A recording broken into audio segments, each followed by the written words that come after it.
Today, we will present a role play that highlights the importance of teamwork, transparency, and efficiency in public service, focusing on how a barangay can improve its services to better serve its citizens.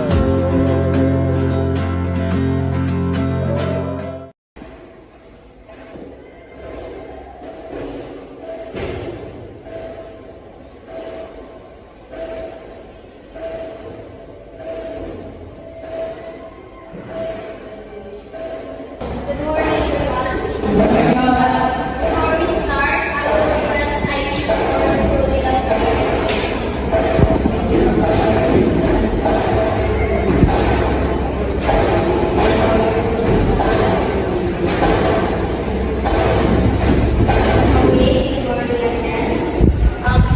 tayo complaints lately about sa slow service sa barangay hall.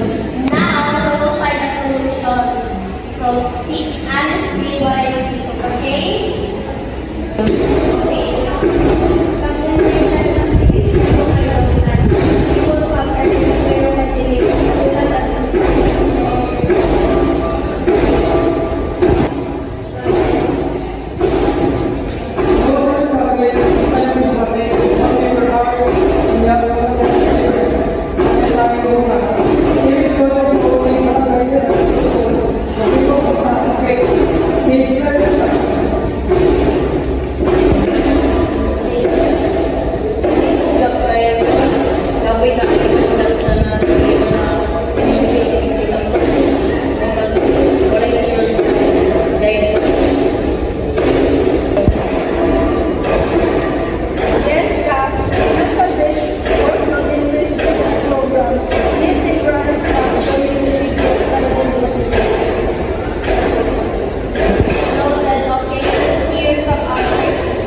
Youth volunteers can also help organize this, especially sa weekends.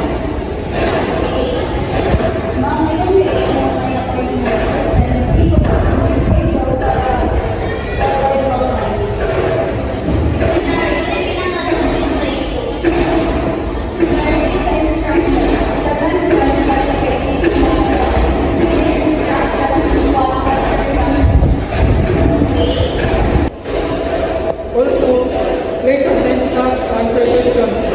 Sometimes they get ignored. I also observed small conflicts. The first one person can be told control. So we can sign up culture meeting and design. So step 1 is common form, and then step 2 is to fill up, and then step 3 is proceed sa number 8. So mga tao din mag-meet. I suggest handheld types of poster. Bring your own prescription or reports. Okay? We can make a short video tutorial for and post it in Barangay Public page, easy guide for citizens. I can edit and record the video how to get barangay clearance and the council. So, kami na final actions. Clear poster and visual guides si Margaret o si Syra. Sa only appointment system si Christine. Sa priority line for seniors and elderly si Margaret and staff. Assigned officer volunteer for crowd control si Nadine and Diana.